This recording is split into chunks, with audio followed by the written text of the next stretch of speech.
Hi there. Today I wanted to show you some plants called... Hi. Today I wanted to talk to you about a really cute little plant, Dischidia plant.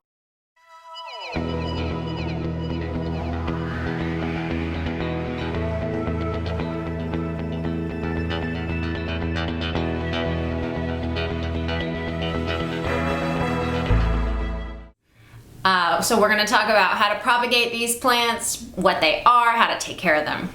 Great. All right. Come on. Let's go. Dischidia plants are an epiphytic plant, meaning that they like to grow on trees. And you'll notice that a lot of them have aerial roots, teeny tiny little roots coming from all the nodes. They come from Southeast Asia, the tropical rainforests, where they get kind of like a dappled light coming through the canopy. They're from the milkweed family. So you'll notice if you break the stem of a Dischidia, there'll be like a white milky substance coming out, which is similar to Hoya. They're actually related to the Hoya family of plants. So there's a lot of different types of these plants. I have a few here to show you. This is Oiantha. It's a variegated version. Most Dischidia are hanging, draping plants, so they're good for baskets or hanging off of something. You can also grow them up as well. I have some other ones here. This one's kind of cool. It's got these big kind of flat round leaves. This one's Imbricata, and it's still kind of small, but I'm hoping that over time it's going to be draping over the pot. This one is Ruscifolia. This is one of my favorite ones. It has really delicate, almost heart-shaped leaves. Very cute. The last one I have here was given to me as a cutting. So this is a Watermelon Dischidia. It has these cute oval leaves and stripes on the leaves. Here's a bigger piece of it right here, if you can see that. And I've been growing this one in peat moss. It's got a bunch of small roots coming out of all the nodes, so this is propagating very easily. In fact, all of the Dischidia that I have, I've propagated kind of the same way. I've just laid it on top of some damp sphagnum peat moss and put a little humidity dome over it. Looks like that. And they propagated really quickly. So light requirements for this plant, like most tropical plants, it likes bright, indirect light. It does like some airflow as it's used to, as it's an epiphytic plant and it's used to being up higher where it would get more airflow. It also, humidity-wise, it likes humidity. I like to spray these plants. Soil requirements for this plant are a epiphytic type of mix, which is going to be similar to orchids.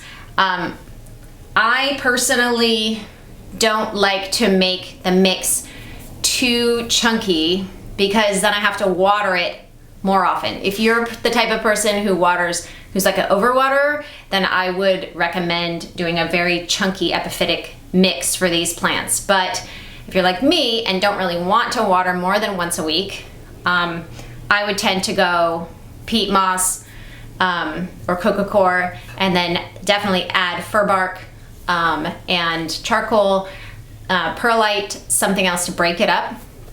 But at least you'll have that, the peat moss layer in there to kind of retain the moisture more.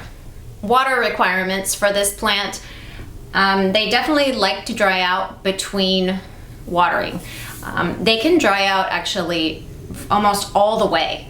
I noticed that a lot of these guys will dry out and they still look fine. They don't even show that they're droopy or anything. And the same goes kind of for Hoya, so it makes sense that they're related. Hoya also can handle a lot of neglect as far as water goes.